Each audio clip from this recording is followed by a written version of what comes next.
Chef Gabrielle. Hey. We are here at Kayako on the go, or Kayako for short. Kayako Experience on the go. And we just finished up watching Chef Gabrielle performing her poetry at the Midwest House Show. Being in black love is hard. It's hard as fuck, y'all. But it doesn't have to be. If you feed it commitment, communication, trust, and consistency. If you truly want to build a black legacy. And at the end of every day, my black man is on the left of me. And we're going to do a quick interview to get to know her a little bit, showcase her as an artist, and, get to know her. So we're just going to ask her a few questions and just vibe out a little bit. All right. And what they say on TikTok, yeah, I'm going to stick beside them. And for my black man, I'm going to always ride. So our black love will be sung from the hilltops, bravado. Our black love is gold, it's El Dorado. Our black love is fly like a bird, it's Nelly Furtado. Our black love turns others green with envy, we call them avocados. Right. So, Chef Gabrielle. Yes. Tell me about the chef part of your name.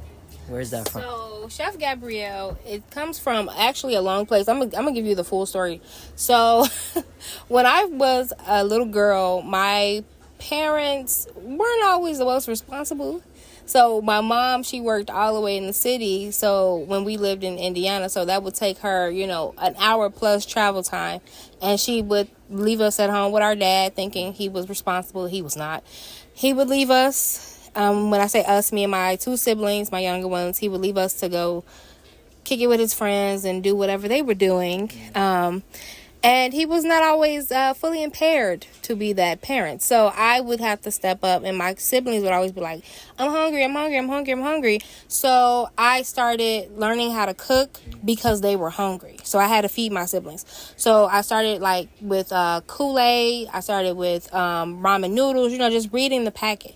And then from there, with my grandma, she saw me doing all of these things on my own. She took me under her wing and really put me in the kitchen with her. And so fast forward, I'm about 11, 12. You know how they say all the greatest singers start in the church choir? Well, I started in the church kitchen. Their hate can never stop black love, so we make black love look serene. Every day looks like a black love movie scene, and when I go to sleep at night, I have black love dreams. And even when black love gets hard, in my dreams is how my black God reminds me that, again, being in black love may be hard, but it doesn't have to be. So, I'm talking about, I was busting tables at the church. I used to run a salad bar. I made my way all the way to the back kitchen, being the little assistant for the head chef in charge. So I would always just be doing every little task that she needed. So when I got pregnant at 19, and I was 18 going on 19, I had to give up my scholarship to go to acting school in LA. And so I was like, okay, well, what's the next best thing that I love to do? And I was like, cooking. I'll do that for free. So I went to culinary school, and I went to Le Cordon Bleu. It's closed now in Chicago. So sad. I went in 2011. I got a certificate. I learned quickly that certificate was worth shit. So I went back and got my associate's degree, and that's where I was able to really get my foot in the door with anything culinary wise. And I started to work in bakeries, and then from there I was able to work in kitchens that allowed me to do the culinary side.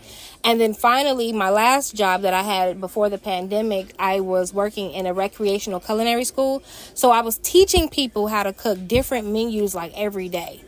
Exactly. So the chef part is a long story, but I'm a chef. I have my own business now because during the pandemic, my friends and family were like, "You're hiding all these great skills in the kitchen." I'm like, because they're for me.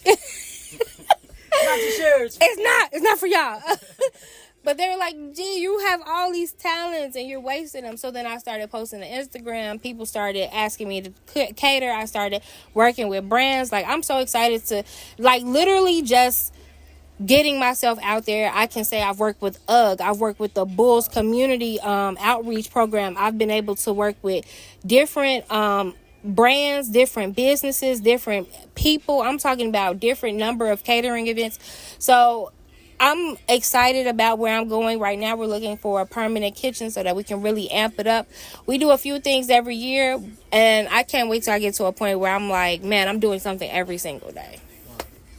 So I say things like, you ain't shit, your mama's a bitch, your daddy's a deadbeat, and the only reason why you exist was from a nut that was a glitch in the matrix, because he really meant to pull out to nut on her face, and what I really meant to say was, damn boy, I truly miss you. That's awesome. That's a chef. Wow. So just from that, multifaceted, multi-talented, multi-disciplined, and I'm sure that helps out in all the other things that you like to do, including poetry, which you did amazing, by the way. Thank you. Can you tell us about your history with poetry? How did you get started with poetry? Even in your absence, you got my mind twisted. Like a deformed person when I do anything just to get next to you. And if I dig deep enough into my subconscious, just past childhood trauma and some weird stuff, somewhere deep in there stands a figure of my imagination. Earth's peace de resistance, God's greatest creation, stands you. We finna go way back into time. Let's go. Time machine. Not you just got comfortable for This this. is a time machine right here. So, this is so crazy how life happens, you know. So sometimes you just be in the right place at the right time and don't even know it. So when I went to high school, I ended up having to transfer back to Chicago from Indiana. And so when I went to this high school, it wasn't one of the best schools in the country, in the city, let alone. Matter of fact, they thought we wasn't gonna be shit. But the people who were in that school were monumental in a lot of parts of my writing. So my English teachers, oh my God, they wouldn't take, just anything from me. And the way my mind can reconstruct your facial structure as if no time has passed between us, and the way your scent still flows through my nostrils like the Nile I'm swimming in. All to get your attention, I risk hypertension to know that I'm an extension of your mind. It's a constant conundrum that I have stuck on dum-dum. You live in my mind, Netflix, activities, and rent-free. At this point, I'm giving out loan forgiveness, so you might as well apply for that master's degree. It wouldn't take, just anything from me. And then from there, we had a program my junior year of high school where they had these poets come in, these spoken word artists. I didn't know as a 17, 16-year-old girl that these were big ass people that we were seeing for free. I'm talking about Phenom and K-Love. I don't know if you know these people, but I'm telling you, when you realize who I'm talking about, you're going to be like, damn, you got to see them in high school for free. Like, they would come to my school and they would, do a program and they would perform. And my cocky ass, I would be like, I could do that. Let's go. Hey, that's what that means.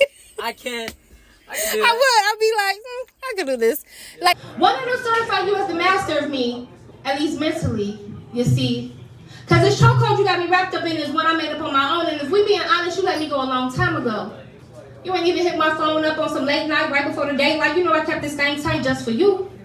Not even a WID when you already know what I'm trying to do. As the clock ticks away, it's already 2:15, and I'm still sitting here stuck on you. Meanwhile, you doing who? they just made it look too easy for me. And it's probably the problem. Like, I ain't gonna lie. Y'all shouldn't have made it. All that means is it was pre-installed in you. Yes. And it resonated in you. Yeah, And listen. Obviously. Yeah. And then we had a drama club. My drama club, now this is the craziest shit ever. My counselor was on TV. Like, she would be on TV on Prison Break as the nurse, and I would go to school. Yes, I would go to school the next day and see her in her office. She also did Shameless. She was on one episode of Shameless where she was their notary.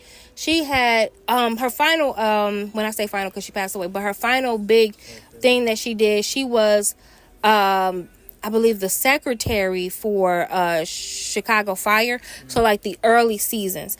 So she would be in charge of the drama community. Like, come on now, I got an actress doing her shit, teaching me. And so that's literally how I got my acting scholarship that I was talking about earlier. And she one day had an assignment where she was like, I want y'all to write your own spoken word piece. Y'all gonna perform it. And I was like, girl, what? And I literally just found the picture the other day from my very first spoken word like performance, me standing on stage performing in high school. I'm talking about junior year. This was crazy. Here we go. Oh wow. Yes, I thought I was gonna go by the name of Lady Bree. That's when I turned into a social media sleuth and I'm fine-toothing through Facebook and Instagram story clues.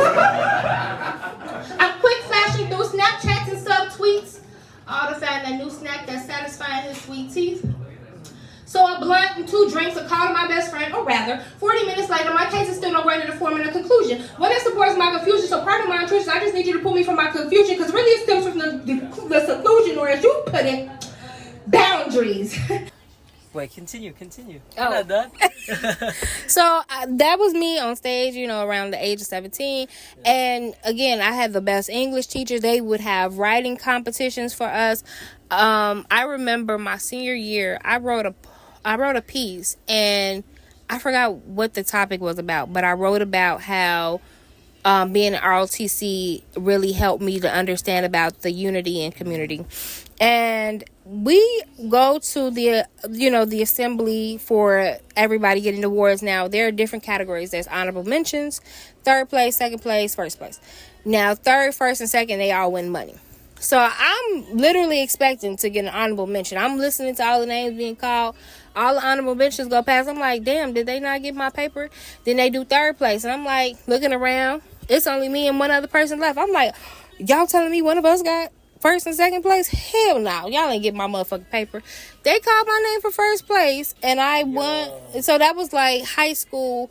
So when I'm out here slamming now and, doing those competitions, I'm like, man, I've already been here as a child. Yeah. So now that I'm an adult, I just realized everything I was doing in high school has just been preparing me and gearing me to this point.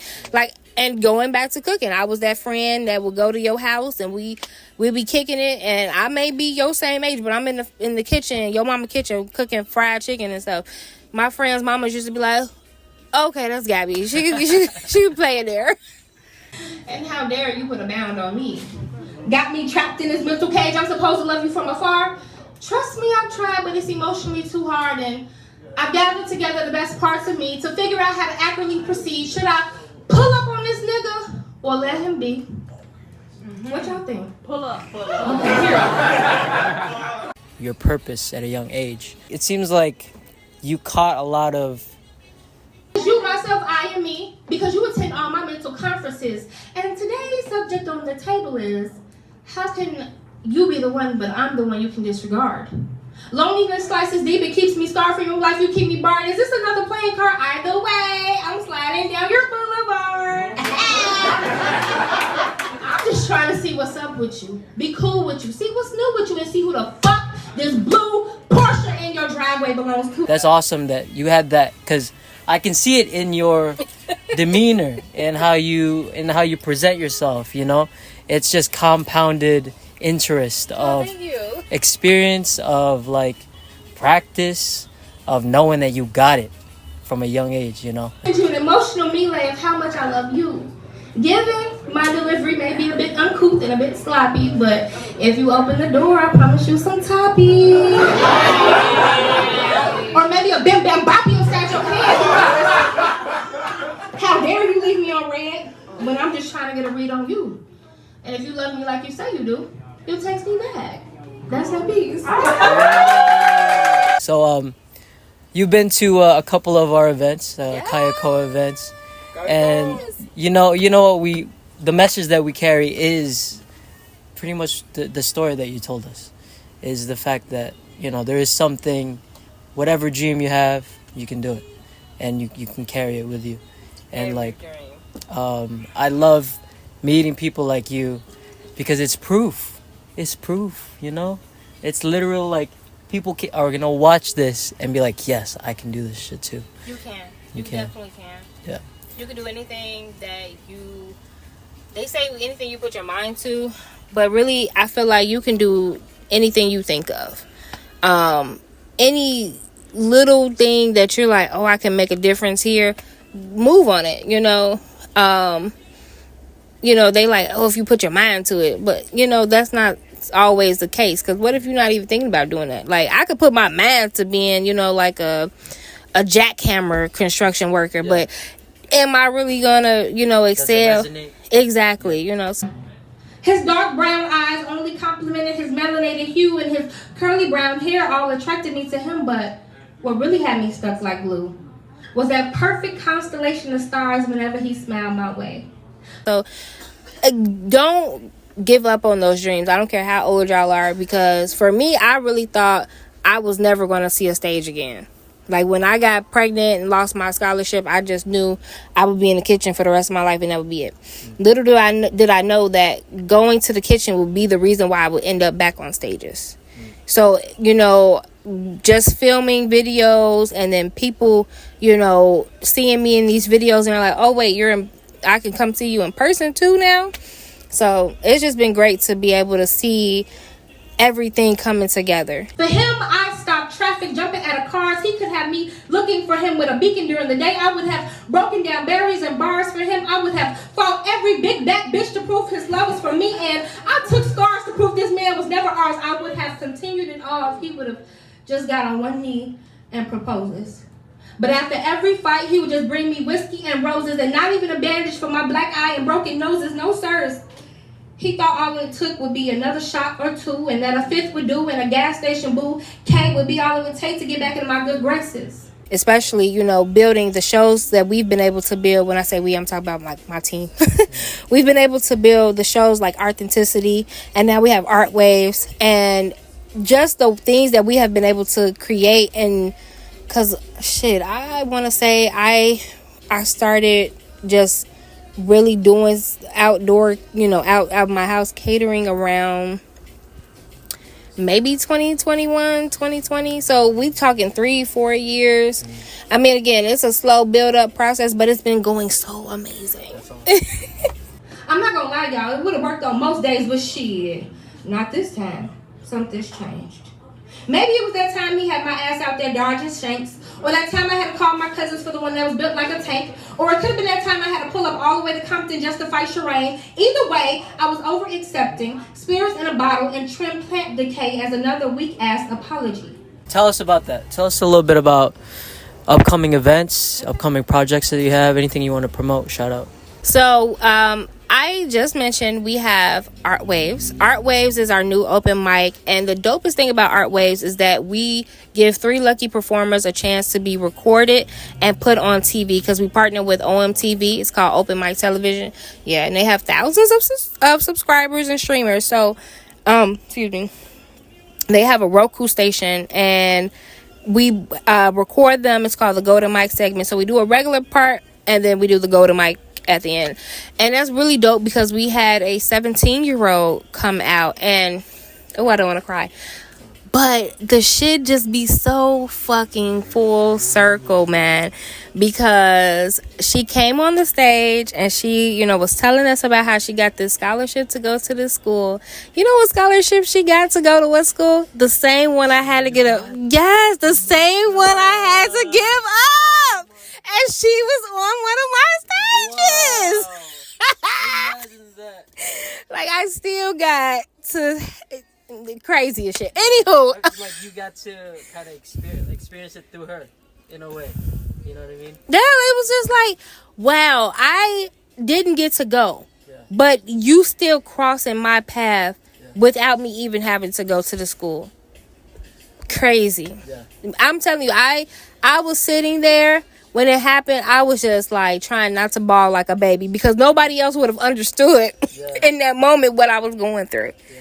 Because I was like, this is my first open mic. I usually do showcases where I'm booking the artist in advance, and it's a whole different type of show. Of course, you know that. Versus doing an open mic, you don't know who the hell's going to come up. And that was one of those things, like, I didn't know who was going to show up. So for it to be my very first open mic, like, my name on it, I'm not doing it for somebody else. And she comes and she's talking about this scholarship she got to go to the school. I was, I'm not going to cry.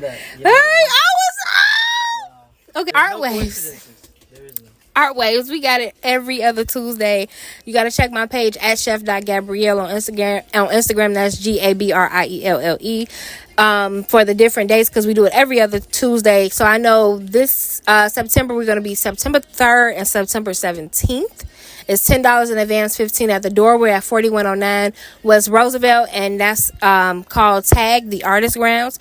Shout out to Darla Mickey and Hood Rays. They're also spoken word artists and just all around amazing people. They have really put their money where their mouth is. You know, I hear a lot of times people say, oh, I'm gonna put people on, I'm gonna put them on, but do you really? Like, I'm talking about they really put your girl on. I'm talking about when they got something that they could put me on, they put me on. So, like, for example, I now have with them another show in October. It's called the Erotic Her Show. Oh, it's gonna be the most kinkiest, freakiest. You think I'm playing?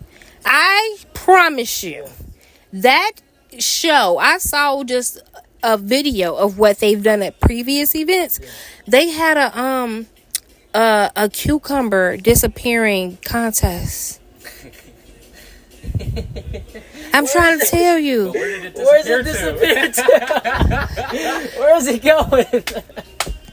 When I tell you, this lady, so it was 3 ladies in a row. They all had a cucumber, and they all supposed to be, you know, Make it disappear. yes, with their mouths, okay? Yeah. So, and it was so funny because it looked like, you know, levels to this shit. That's how it looked on the video. So the first girl, like, I'm talking about, they got cucumber. I'm talking about this motherfucking cucumber. I shit you not. Yeah. I ain't even shitting you. This motherfucker right here. Levels to this shit. It is. So the first girl, she was in this area. She was like, I can't do all. Like, I'm talking about I can't do all this. Then the second girl, she get like maybe halfway down. She like, okay, I'll be doing something, you know. But then the third girl, she did like a little test twist. You know, she just wanted. I thought it up a little bit. Yes, yes. Had to find the right angle. Then she put her legs out. You gotta get the athletic stance. Yes, yeah. Yes. Then she bent down. That motherfucker went down. Oh my god. Y'all gotta be at the Erotic Her Show in October. I'm trying to tell y'all, it's a show. Yo. Come see us do nasty things. Anything else you want to plug? I think that's all listen, because it should be popping up. It really do. But that's all I got on the books for now. If I have anything else, I'll let y'all know. There we go. Thank you. Chef Gabrielle, thank you so much for your time. Thanks for allowing us to get to know you a little bit. The viewers. And thank you to the Midwest House Show for such an amazing night. And that's been Kaya Go. This is Chef Gabrielle. Check her out. You can find her at chef.gabrielle.